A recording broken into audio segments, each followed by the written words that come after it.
आपका राज्य देख रहे हैं आप और मैं हूं आपके साथ शिवांगी जैन। बुलेटिन की शुरुआत करें ओंकारेश्वर की खबर से। ओंकारेश्वर स्थित एकात्म धाम में निर्माणाधीन आदि गुरु शंकराचार्य की प्रतिमा को लेकर उठे सवालों के बीच शत दर्शन संत मंडल के अध्यक्ष महंत मंगलदास त्यागी ने स्थल का निरीक्षण किया है। निरीक्षण के बाद उन्होंने प्रतिमा में किसी प्रकार के झुकाव से इंकार करते हुए कहा कि भ्रामक प्रचार कर सनातन धर्म को बदनाम करने का प्रयास किया जा रहा है और ऐसे लोगों के खिलाफ कार्रवाई होनी चाहिए। वहीं प्रोजेक्ट के डिप्टी डायरेक्टर डी के पाराशर ने बताया कि प्रतिमा की नियमित तकनीकी जांच की जा रही है।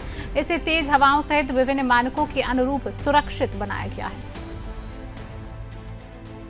यदि धर्म के प्रति जो दुष्प्रचार करते हैं तो हम उनसे कतई शासन प्रशासन से ये आग्रह करते हैं कि इन लोगों पर कड़ी से कड़ी कार्रवाई होनी चाहिए और इन पे एफआईआर होना चाहिए।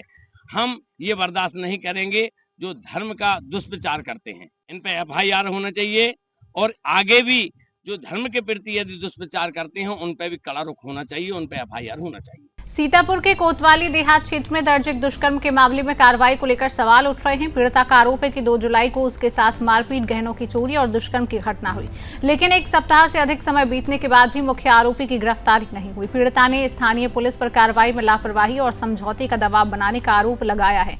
वहीं आरोपी पर राजनीतिक प्रभाव का दावा करने का भी आरोप लगाया गया है। पीड़िता ने मुख्यमंत्री से हस्तक्षेप कर निष्पक्ष जांच, त्वरित कानूनी कार्रवाई की मांग की है। सीतापुर जनपद में दिनांक 2 जुलाई को एक घटना घटित होती है। एक महिला के साथ घर में घुस करके कथित पत्रकार के द्वारा दुराचार किया जाता है, जिस संबंध में पीड़िता इस समय हमारे साथ मौजूद हैं और उनका क्या कहना है आइए जानते हैं। 2 तारीख की रात में मेरे घर घुसकर मुझे मारा पीटा जाता है, मेरे साथ दुराचार किया जाता है, लूट की जाती है, जेवर नकदी लिए जाते हैं, मुझे धमकी दी जाती है कि इसी घर में दोबारा घुस के मार दूंगा तुम्हें, ये सब कहा जाता है और मुझे बहुत मारा जाता है। मेरे साथ बहुत सारी चीज़ें की जाती हैं, मुझे लहूलुहान किया जाता है। मैंने फिर पुलिस को कॉल किया, 112 बुलाई, तो 112 आई मेरे पास और मॉर्निंग में मेरे पास कोतवाली से कॉल आया कि आप आ जाइए, कॉपी लेके, एप्लीकेशन लेके आ जाइए और मैं करता हूँ। मुझे सुबह बुला लिया जाता था और शाम तक छोड़ा जाता था, देर रात्रि तक छोड़ा जाता था। ऐसा मेरे साथ 3-4 दिन तक लगातार किया गया। उसके बाद मेरी एफआईआर लिखी गई। एफआईआर लिखने के बाद मेरे साथ फिर बार-बार चीज़ें बदलाव की गई, विवेचनाधिकारी बदला जाने लगा। उसके बाद जब विवेचनाधिकारी बदल दिया गया, फिर मुझे कॉल की जाती है कि आप बताइए कि कहाँ है, मैं पकड़ लूँ। मुझे ये नहीं समझ में आ रहा है कि मेरे ऊपर इतना दबाव क्यों डाला जा रहा है। नारी सुरक्षा, नारी सम्मान, नारी स्वावलंबन। मैं स्वावलंबित तो हो गई हूँ, लेकिन ना मेरे पास सुरक्षा है, ना सम्मान है। मेरी यही अपील है कि दोषी को जल्द से जल्द पकड़ा जाए। उसका नाम अभिषेक मिश्रा है, जो अपने आप को पत्रकार बताता है। वो कहता है कि मेरा कोई कुछ नहीं बिगाड़ सकता है। मेरे ऊपर बहुत बड़े-बड़े नेताओं का हाथ है और 4-5 लोग और थे जिनका मैं नाम नहीं जानती हूँ।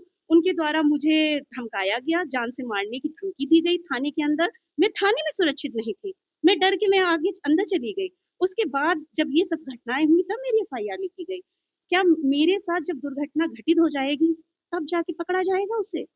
मैं अभी तक आरोपी को पकड़ा नहीं गया? नहीं, मुझसे ये कहा जाता है कि बताइए कहाँ है, मैं पकड़ लूँ जाके। जबकि ये संदेह कर रहा है कि कहीं पुलिस तो मिली हुई नहीं है उनके साथ में। उत्तर प्रदेश के यशस्वी मुख्यमंत्री योगी आदित्यनाथ के द्वारा महिलाओं के प्रति जो भी कुछ घटना घटित करने का कार्य या कोई अपराध करने का कार्य कर रहे हैं, उन पर सख्त कार्रवाई की जा रही है। उन पर पुलिस के द्वारा गोली भी उनको मारी जा रही है। तो इस बारे में आप क्या कहेंगे? योगी सरकार में ऐसा हो रहा है सीतापुर जनपद में, जो कि राजधानी से भी सटा हुआ है। मुझे मुख्यमंत्री जी से केवल एक ही अपील है कि महिलाओं की सुरक्षा के लिए उन्हें एक शस्त्र ज़रूर दिया जाए, जिससे वो अपनी सुरक्षा स्वयं कर सकें। कि हाँ, अगर कोई उनके साथ कोई कुछ करता है तो वो सबसे पहले उसे मार दें। मुझे मुख्यमंत्री जी की एक बात याद है कि अगर कोई बलशाली है तो सबसे पहले वो मारा जाएगा, उसके बाद वो निपट लेगा। तो मेरे साथ इतनी ताकत मेरे पास नहीं थी कि मैं उसे मार सकूँ। तो मैं चाहती हूँ कि मुझे अब सुरक्षा के लिए मुझे शस्त्र भी उपलब्ध कराया जाए।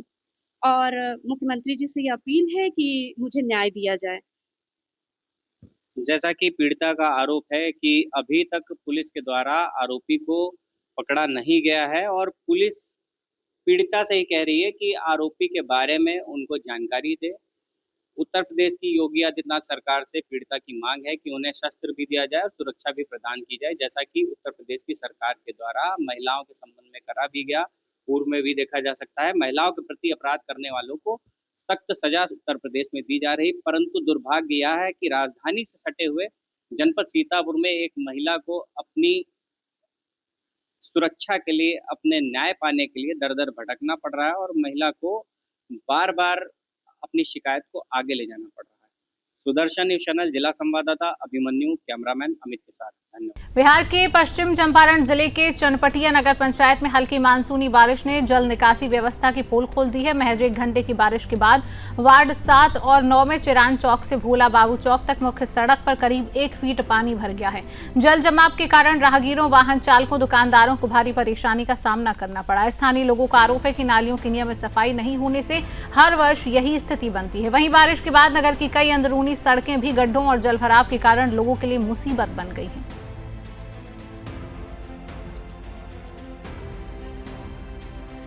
मध्य प्रदेश के ओंकारेश्वर माधानता विधानसभा क्षेत्र में सनावद बाईपास से कोठी होते हुए ग्राम भोंगवा तक जाने वाली सड़क की बदहाल स्थिति को लेकर ग्रामीणों और किसानों में नाराजगी है। सड़क पर बड़े बड़े गड्ढों में बारिश का पानी भरने से आवागमन प्रभावित हो रहा है। दुर्घटनाओं का खतरा बढ़ गया है। प्रदेश किसान महासचिव गजेंद्र सिंह सोलंकी के नेतृत्व में ग्रामीणों ने गड्ढों में पौधे लगाकर विरोध प्रदर्शन किया, जल्द मरम्मत की मांग की है। उन्होंने चेतावनी दी कि श्रावण मास शुरू होने से पहले सड़क की मरम्मत नहीं हुई तो ग्रामीणों के साथ उग्र आंदोलन किया जाएगा।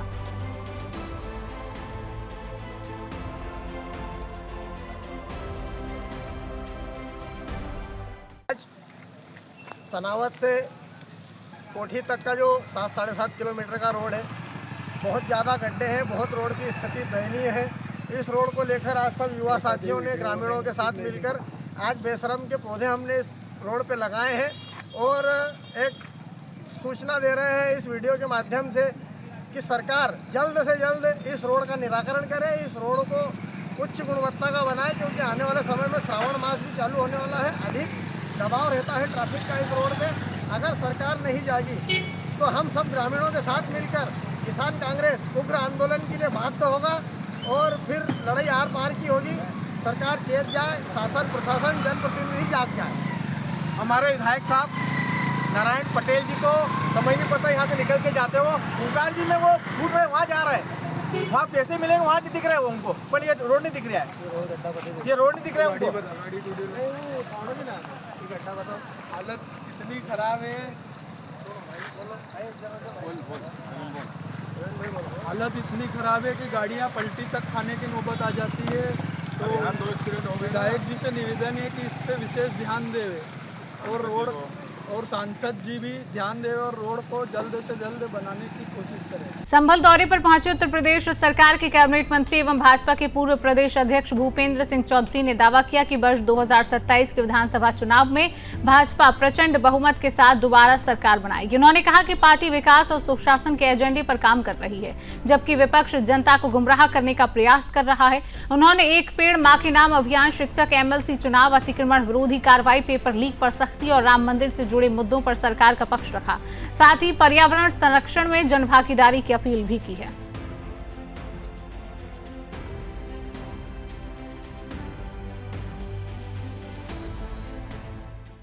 आज वृक्षारोपण महाअभियान के तहत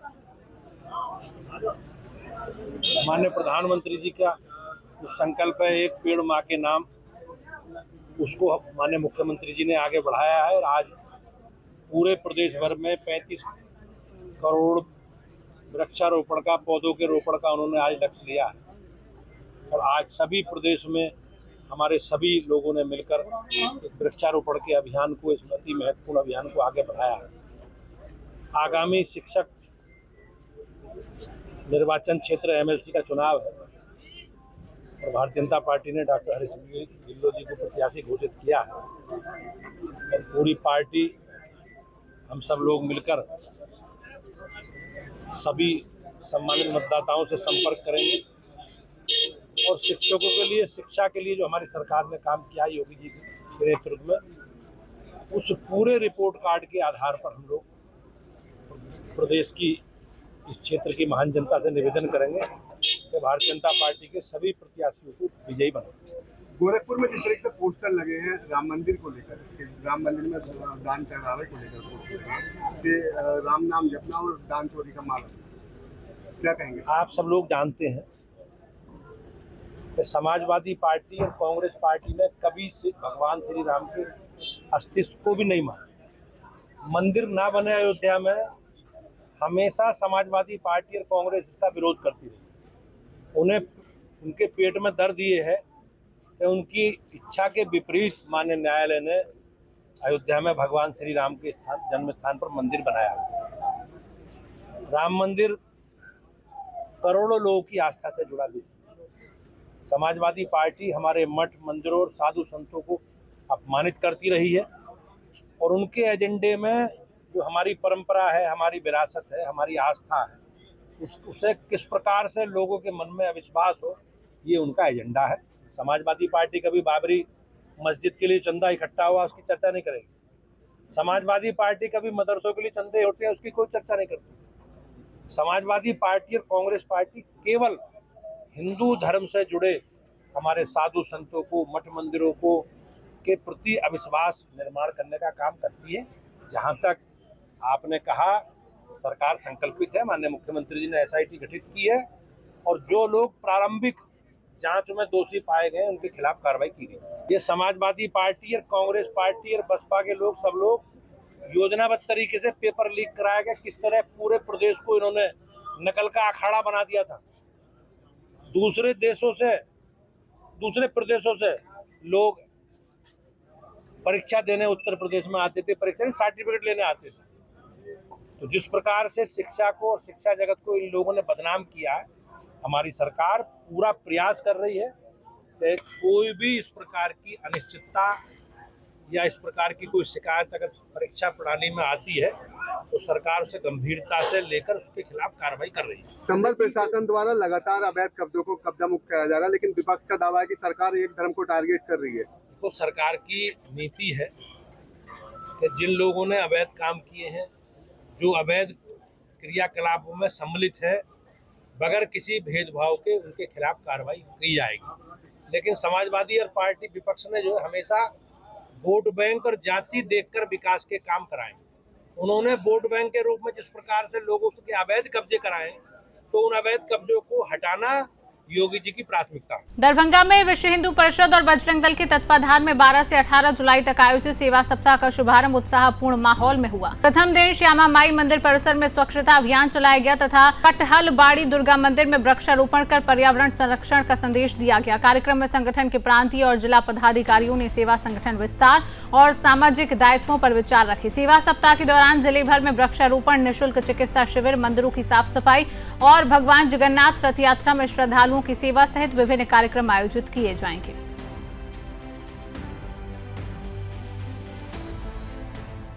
सेवा, सुरक्षा, संस्कार, बजरंग दल की यही है पहचान। पूरे देश भर में विश्व हिंदू परिषद बजरंग दल के द्वारा पूरे देश भर में एक हफ्ता के पखवाड़ा के रूप में बजरंग दल ने ये ठाना है कि अपने क्षेत्रों में सेवा कार्य से हिंदू समाज को जुड़ने का कार्य करेगा, जिसके निमित्त आज दरभंगा जिला में दरभंगा के नगर के और जिला के जितने भी कार्यकर्ता हैं बजरंग दल के और विश्व हिंदू परिषद के मिलकर आज धार्मिक स्थल श्यामा माई मंदिर परिसर को हम लोगों ने साफ सफाई किया है जितना हो सके उतना। और इसके बाद अभी हम लोग कटहलवाड़ी दुर्गा मंदिर में वृक्षारोपण का कार्यक्रम कर रहे हैं। हम लोगों का यह अभियान है दरभंगा में पूरे जोर से चलेगा। एक हफ्ता आज 12 तारीख से प्रारंभ हुई है और 18 तक चलेगी। इस अभियान के तहत हम लोग लगभग 100 से अधिक वृक्ष लगाने का योजना बनाए हैं और जहां भी धार्मिक स्थल वन पर खंडर पड़ा हुआ है, गंदगी है, उसको हम लोग साफ करने का भी योजना बनाए हैं और साथ में निःशुल्क चिकित्सा शिविर सेवा बस्ती में लगाने का भी योजना हम लोगों का है। और साथ में अभी जो है 16 तारीख को जगन्नाथ यात्रा हमारे दरभंगा में कई वर्षों से निकल रहा है। उस जगन्नाथ यात्रा में जो भक्त आएंगे उनकी सेवा का भी पूरी प्रबंध व्यवस्था बजरंग दल दरभंगा जिला की ओर से होगी। 16 तारीख को पानी पिए जल की, शरबत की, जैसा होगा हम लोग उसके लिए स्वागत में उनकी व्यवस्था में लगेंगे। सेवा सप्ताह का यह कार्यक्रम के माध्यम से हम लोग हिंदू समाज को जोड़ने का काम करेंगे। और यह केवल दरभंगा में ही नहीं, दरभंगा के 8 प्रखंड में और पंचायत में, वार्ड और बस्ती में भी यह कार्यक्रम आने वाला कुछ दिनों में दिखेगा। अभी हम लोग नगर स्तर पे ये कार्यक्रम को प्रारंभ कर दिए हैं। विश्व हिंदू परिषद यह जो सप्ताह है, यह पखवाड़ा, उसमें पर्यावरण संरक्षण के दृष्टि से जहाँ पर धार्मिक स्थान है या जहाँ पर इस प्रकार कोई खाली जगह है, वहाँ कई प्रकार का पेड़ पौधा लगाने की योजना हम लोग बनाए हैं। आज बड़ी सौभाग्य की बात है कि दरभंगा जो लक्ष्मी सागर कठरवारी है, और कठरवारी बड़ी मेन जगह पर है दरभंगा का, वहाँ दुर्गा मंदिर बड़ी भव्य, बड़ी पुराना मंदिर जो पूरा खाली था, पर्यावरण के संरक्षण के दृष्टि से इसमें कई प्रकार का पौधा हम लोग लाए हैं, कई प्रकार का पेड़ लाए हैं, जिसमें पीपल है, नीम है, उसमें अपने बरगद का भी पेड़ है, उसमें अपना एक बेल का भी पेड़ है, और कई प्रकार का पौधा हम लोग लाए हैं। और उसको जगह जगह जहाँ खाली है वहाँ हम लोग लगा रहे हैं और सींचने का भी व्यवस्था रखेंगे, ताकि वहाँ अगल बगल में हरा भरा माहौल बना रहे और ऑक्सीजन पर्याप्त मात्रा में हो, फल का भी प्राप्ति हो। यह विश्व हिंदू परिषद का योजना है। इस पखवाड़ा में हम लोग सफाई का भी अभियान रखे हैं। तो उसमें आज श्यामा मंदिर प्रांगण में भी प्रातःकाल 2 घंटा का कार्यक्रम रखे थे। तो सभी कार्यकर्ता बंधु वहाँ उपस्थित हुए। अगल बगल में जहाँ गंदगी लगा हुआ था उसको सफाई किया गया, घाटों का सफाई किया गया, मंदिर परिसर के अगल बगल भी यह कार्यक्रम हुआ। तो आज बड़े ही खुशी की बात है कि विश्व हिंदू परिषद के तत्वावधान में यह कार्यक्रम हो रहा है। इस कार्यक्रम में सभी कार्यकर्ता, नगर और जिला के जो भी प्रमुख हैं, सभी उपस्थित हैं। आप सबों को मैं धन्यवाद ज्ञापन करता हूं कि इस पुनीत कार्यक्रम में पहुंच करके इस कार्यक्रम में जो योगदान दिए हैं, इसलिए बहुत बहुत धन्यवाद। फिरोजाबाद पुलिस ने 7 जुलाई को हुई फायरिंग की घटना का एक खुलासा करते हुए 2 आरोपियों को पुलिस मुठभेड़ के बाद गिरफ्तार किया है। पुलिस के मुताबिक चेकिंग के दौरान बैंदी पुलिया के पास संदिग्ध बाइक सवारों ने पुलिस टीम पर फायरिंग की, जिसके जवाब में की गई कार्रवाई में एक आरोपी के पैर में गोली लगी है, जबकि दूसरा घेराबंदी कर पकड़ा गया। गिरफ्तार आरोपियों की पहचान प्रिंस और सुमित के रूप में हुई है। उनके कब्जे से अवैध पिस्टल, तमंचा, कारतूस और घटना में प्रयुक्त बुलेट मोटरसाइकिल बरामद किए गए हैं। घायल आरोपी का इलाज पुलिस अभिरक्षा में कराया जा रहा है। देखिए, दिनांक 8/7/26 को थाना उत्तर में अभिषेक द्वारा एक तहरीर दी गई थी कि 7/7/26 को आरनगर में जब वो वहाँ पे गुजर रहे थे, उनके ऊपर 4 लोगों ने फायरिंग किया था। इसकी तहरीर पर जुर्माना लिख दिया गया था और अभियुक्तों की तलाश के लिए एसपी सेक्रेटरी डिवीजन में पुलिस टीम काम कर रही थी। आज 11/7/26 को ये सूचना मिली मुख्यमंत्री के माध्यम से कि बेटी की पुलिया के पास जो अपने वांछित अभियुक्त हैं वहाँ पे कोई गोपनीय अपना स्ट्रेटजी बना रहे हैं कहीं हमला करने के लिए। तो इसी के तहत वहाँ पे उत्तरी थाना पुलिस वहाँ पे चेकिंग अभियान पे कर दी। चेकिंग के दौरान दिखाई पड़ा कि 2 लोग बाइक से आ रहे हैं। पुलिस ने उसको रोकने का प्रयास किया तो बाइक सवारों ने एक ने पुलिस पे फायरिंग कर दी। उसी के तत्काल बाद पुलिस ने अपने आत्मरक्षा के लिए उन पर फायरिंग किया, जिसमें एक व्यक्ति के पैर में चोट लगी और दूसरा भागने लगा, जिसको पुलिस ने दौड़ा कर पकड़ लिया। इनके पास से एक पिस्टल, एक तमंचा, एक जिंदा कारतूस और 2 खोखा कारतूस मिला हुआ है। जो घायल व्यक्ति था उसका नाम प्रिंस है और जो भागते हुए पड़ा गया उसका नाम सुमित सन ऑफ मोती सिंह, जो लाइन पास रहने वाला है। इन्होंने घटना को स्वीकार किया है कि हाँ, अभिषेक को मैंने फायरिंग किया था। 2 अन्य आरोपियों की तलाश की जा रही है। जो घायल हैं उसके लिए प्राथमिक उपचार के लिए अस्पताल भेज दिया गया है और आवश्यक विधि कार्रवाई की जा रही है। गाजियाबाद के मोदी नगर में रिश्तों का झकझोर देने वाली वारदात सामने आई है। फफराना रोड पर एक दामाद ने कथित तौर पर अपने 65 साल के ससुर पर चाकू से ताबड़तोड़ हमला कर दिया।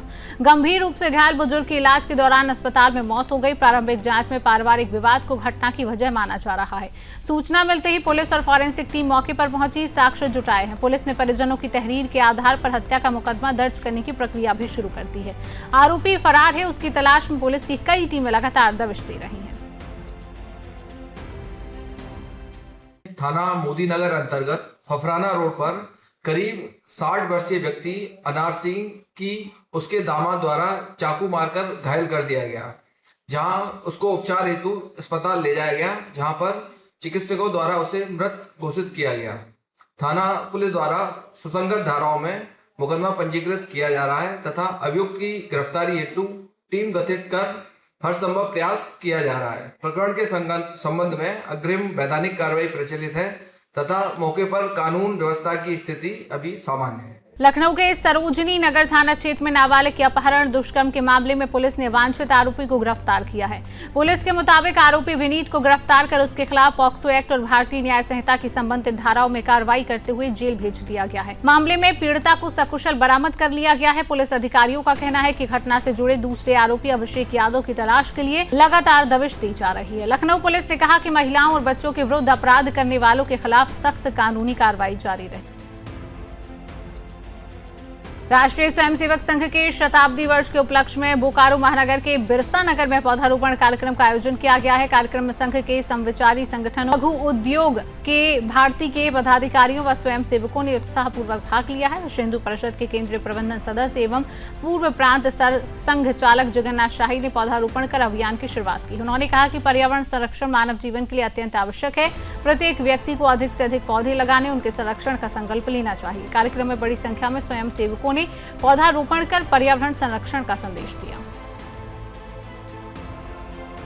फर्रुखाबाद में पर्यावरण संरक्षण को बढ़ावा देने के उद्देश्य से वृक्षारोपण महायज्ञ एक पेड़ मां के नाम अभियान का शुभारंभ प्रदेश के समाज कल्याण मंत्री असीम अरोड़ा ने किया है। इस अवसर पर जिलाधिकारी डॉक्टर अंकुल लाठर ने बताया कि जनपद में इस वर्ष 45,74,800 पौधे लगाने का लक्ष्य निर्धारित किया गया है। उन्होंने कहा कि पौधारोपण के साथ साथ उनके संरक्षण और देखभाल पर भी विशेष जोर दिया जाएगा। मंत्री असीम अरोड़ा ने लोगों से अधिक पौधे लगाने, उन्हें जीवित रखने का संकल्प लेने की अपील की है। कार्यक्रम में बड़ी संख्या में जनप्रतिनिधि, अधिकारी, छात्र छात्राएं और नागरिक शामिल हुए।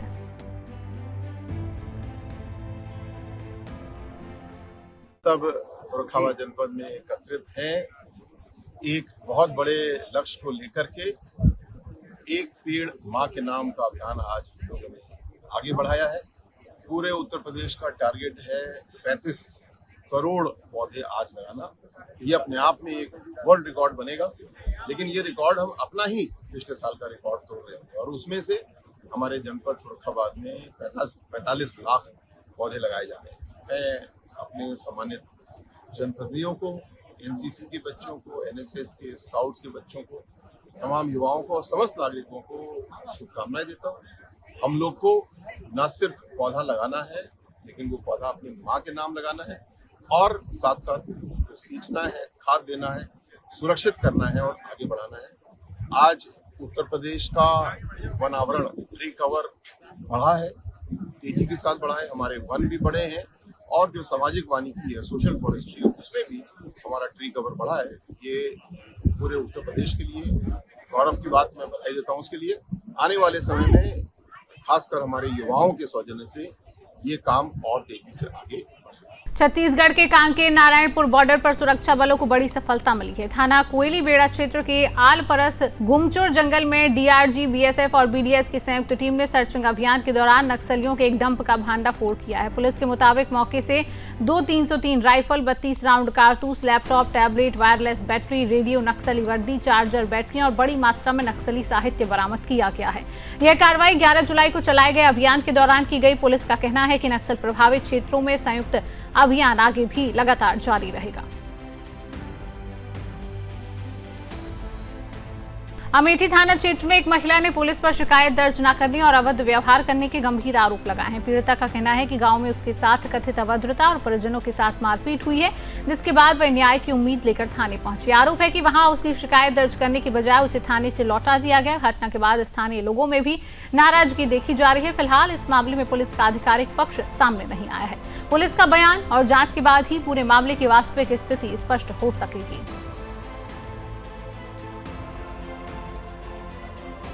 कानपुर के महाराजपुर थाना क्षेत्र के रूमा स्थित नेशनल हाईवे पर रविवार को एक भीषण सड़क हादसे में एक युवक और 2 मासूम बच्चों की मौत हो गई। पुलिस के अनुसार तेज रफ्तार स्कॉर्पियो हाईवे किनारे खड़े ट्रक के पीछे से टकरा गई। टक्कर इतनी भीषण थी कि वाहन के परखच्चे उड़ गए। हादसे के समय स्कॉर्पियो में कुल 8 लोग सवार थे, जो फतेहपुर की ओर जा रहे थे। दुर्घटना में 5 अन्य लोग गंभीर रूप से घायल हुए हैं, जिन्हें इलाज के लिए काशीराम अस्पताल में भर्ती कराया गया है। पुलिस मामले की जाँच में जुटी हुई है। ये आज महाराजपुर थाना क्षेत्र में नेशनल हाईवे पर दुर्घटना की सूचना प्राप्त हुई थी अभी सुबह, जिसमें कि एक व्यक्ति की अभी तक मृत्यु हो गई है और 3 गंभीर रूप से घायल हैं। शेष जो यात्री हैं इसमें उनकी स्थिति सामान्य है। अभी यहाँ हैलेट अस्पताल में आकर हमने इन्हें देखा है, साथ ही में घटनास्थल पर भी देखा है। प्रथम दृष्टया जो घायल हैं वो बता रहे हैं कि रात्रि में गाड़ी को ओवरटेक करने के दौरान एक ट्रक सामने चल रहा था, उसमें ड्राइवर ने ले जाकर टक्कर मार दी, जिसकी वजह से घटना घटित हुई है। जो भी तथ्य हैं उनकी जांच की जा रही है, परिवारजनों को सूचित किया गया है। जो घायल हैं उनका इलाज करवाया जा रहा है और मुकदमा दर्ज कर इसमें दोषियों के विरुद्ध कार्रवाई की जा रही है। एटा में हिंदू युवा वाहिनी के संगठन विस्तार एवं शपथ ग्रहण समारोह का आयोजन नगला सुख गांव में किया गया है। कार्यक्रम में संगठन के राष्ट्रीय अध्यक्ष विक्रम सिंह राठौर ने नवनियुक्त पदाधिकारियों को शपथ दिलाई, नियुक्ति पत्र वितरित किए। इस दौरान ज्ञान सिंह शाक्य को हिंदू युवा वाहिनी का जिलाध्यक्ष और विनोद कुशवाहा को जिला प्रभारी की जिम्मेदारी सौंपी गई। नवनियुक्त जिलाध्यक्ष ने संगठन को गांव-गांव तक मजबूत करने, पूरी निष्ठा व ईमानदारी से जिम्मेदारी निभाने का संकल्प लिया है। समारोह में राष्ट्रीय एवं प्रदेश स्तर के कई पदाधिकारी मौजूद रहे। संगठन की आगामी रणनीति पर चर्चा की गई।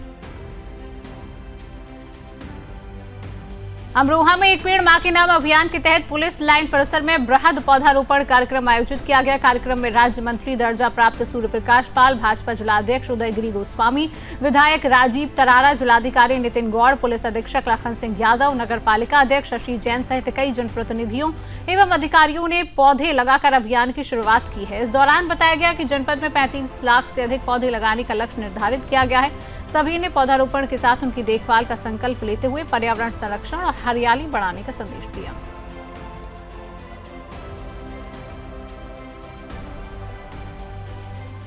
वृक्षारोपण महायज्ञ 2026 कार्यक्रम के अवसर पर हम सभी ने संकल्प लिया है। विभिन्न शैक्षणिक संस्थाओं के, सामाजिक संस्थाओं के, राजनीतिक क्षेत्र से जुड़े व्यक्तित्व, सभी अधिकारीगण यहाँ पर उपस्थित रहे और सभी ने संकल्प लिया है कि देश के प्रधानमंत्री जी ने जो आह्वान किया था एक पेड़ मां के नाम, अपनी प्रकृति को बचाने के लिए, उसी को बढ़ाते हुए उत्तर प्रदेश के माननीय मुख्यमंत्री जी ने संकल्प लिया कि हम उत्तर प्रदेश में इस बार 35 करोड़ वृक्षों का रोपण करेंगे और सभी विभागों को अलग अलग जिम्मेदारियां दी गई हैं। सभी सामाजिक और शैक्षणिक संस्थाओं को भी जिम्मेदारियां दी गई हैं और अपनी जिम्मेदारी को निभा रहे हैं। आज अपने पुलिस लाइन अमरोहा में बड़ी संख्या में वृक्षों का रोपण किया गया है। इस अवसर पर हमारी चेयरमैन साहब यहाँ पर उपस्थित हैं, श्रीमती जी, हमारे सतवीर जी जिला उपाध्यक्ष, हमारे कटारिया जी, आदरणीय जिलाध्यक्ष जी, आदरणीय सूर्य प्रकाश पाल जी जो पिछड़ा वर्ग आयोग के उपाध्यक्ष हैं, उन्होंने यहाँ पर, और सभी अधिकारीगण, जिलाधिकारी, एसपी, सीडीओ साहब, सभी लोग उपस्थित रहे और बड़े अच्छे वातावरण में। और मैं तो आप लोगों को भी धन्यवाद देना चाहूँगा। सभी पत्रकार मित्रों ने भी संकल्प लिया है और इस अभियान को आगे बढ़ाने में अपना महत्वपूर्ण भूमिका निभा रहे हैं, क्योंकि आप लोगों के द्वारा ही ये जन जागरण जो जन जन तक पहुंचेगा और जो संकल्प लिया है उत्तर प्रदेश के माननीय मुख्यमंत्री जी ने और जो मार्ग दिखाया देश के प्रधानमंत्री जी ने एक पेड़ मां के नाम, प्रकृति को भी और हम अपने आसपास के वातावरण को भी सुरक्षित संरक्षित रख सकते हैं। मैं इस अवसर पर आपका हृदय से आभार व्यक्त करता हूं। अपने संगठन से भी आग्रह करता हूं कि सभी वृक्षों का रोपण करें और हम सभी मिलकर इस संकल्प को पूरा करेंगे। बहुत बहुत धन्यवाद। शामली के थाना भवन कस्बे में रविवार को दिन दहाड़े गैंगवार जैसी घटना से हड़कंप मच गया। वर्चस्व की लड़ाई में कुछ युवकों ने एक युवक का पीछा करते हुए घनी आबादी के बीच फायरिंग कर दी। तमंचे लहराते दौड़ रहे युवकों की पूरी वारदात सीसीटीवी कैमरे में कैद हो गई है।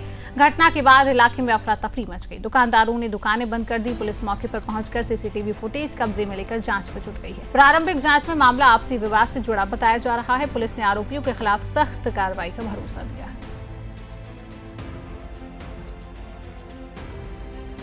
फर्रुखाबाद के ग्राम पंचायत सोता बहादुरपुर में गंगा नदी में गंदे नालों का पानी गिरने के आरोपों ने एक बार फिर से स्वच्छता व्यवस्था पर सवाल खड़े कर दिए हैं। स्थानीय लोगों का दावा है कई नालों का गंदा पानी सीधे गंगा में प्रभावित हो रहा है, जबकि क्षेत्र में एसटीपी की व्यवस्था मौजूद है। आरोप है कि नालों को एसटीपी से नहीं जोड़ा गया, जिससे प्रदूषण बढ़ रहा है। सामाजिक कार्यकर्ता सिद्धांत सिंह ने बताया कि इस संबंध में जिलाधिकारी को ज्ञापन देकर कार्रवाई की मांग की गई है। फिलहाल प्रशासन या ग्राम पंचायत का आधिकारिक पक्ष सामने आना बाकी है। विकासखंड बड़पुर के ग्राम पंचायत सोता बहादुरपुर में जहां सीधा नाला बड़पुर ब्लॉक के बीडीओ की लापरवाही से गंगा में प्रवाहित हो रहा है। मोक्षदायिनी कही जाने वाली गंगा आचमन योग्य नहीं बची हैं। दिखाना चाहें कैमरामैन किस तरह से ये गंदे नाले सीधे गंगा जी में प्रवाहित हो रहे हैं।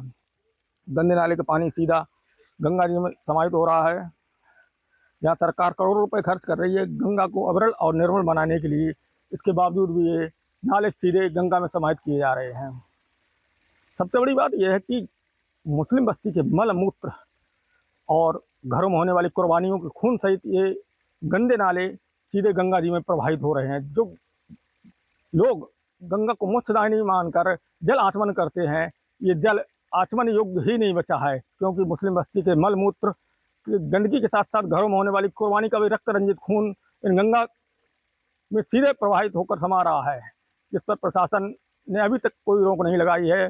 जिले में स्टीपी प्लांट बने होने के बाद नालों की टैपिंग नहीं कराई गई, जिसमें प्रशासन की सीधी लापरवाही उजागर हो रही है। सुदर्शन न्यूज के लिए ऋषि सेगर, फुरकाबाद। अमरोहा जिला पंचायत अध्यक्ष ललित तवरंग का कार्यकाल प्रदेश सरकार द्वारा 6 महीने बढ़ाए जाने पर समर्थकों में उत्साह का माहौल देखने को मिला है। कलेक्ट्रेट जिला पंचायत कार्यालय पर उनका फूल मालाओं के साथ भव्य स्वागत किया गया। इस दौरान ललित तंवर ने सरकार, कार्यकर्ताओं और जनता का आभार जताते हुए कहा कि जनता की सेवा ही उनका सबसे बड़ा धर्म है। उन्होंने भरोसा दिलाया कि सड़क, पेयजल, शिक्षा, स्वास्थ्य और ग्रामीण विकास से जुड़े कार्यों को और गति दी जाएगी। उन्होंने कहा कि पारदर्शिता और जनहित उनकी सर्वोच्च प्राथमिकता रहेगी। अमरोहा के समग्र विकास के लिए लगातार कार्य जारी रहेगा। वाराणसी के सिगरा थाना क्षेत्र स्थित मलदहिया के गेस्ट हाउस में देह व्यापार की सूचना पर पुलिस ने छापेमारी कर बड़ी कार्रवाई की है। पुलिस ने मौके से 5 युवतियों और गेस्ट हाउस संचालक समेत कुल 7 लोगों को हिरासत में लिया। प्रारंभिक जांच में गिरफ्तार युवतियों में 4 पश्चिम बंगाल की रहने वाली बताई गई, जबकि एक अन्य राज्य की निवासी है। पुलिस ने सभी के खिलाफ संबंधित धाराओं में मुकदमा दर्ज कर आगे की विधिक कार्रवाई शुरू कर दी। मामले की जाँच जारी है। पुलिस पूरे नेटवर्क की भी पड़ताल कर रही है।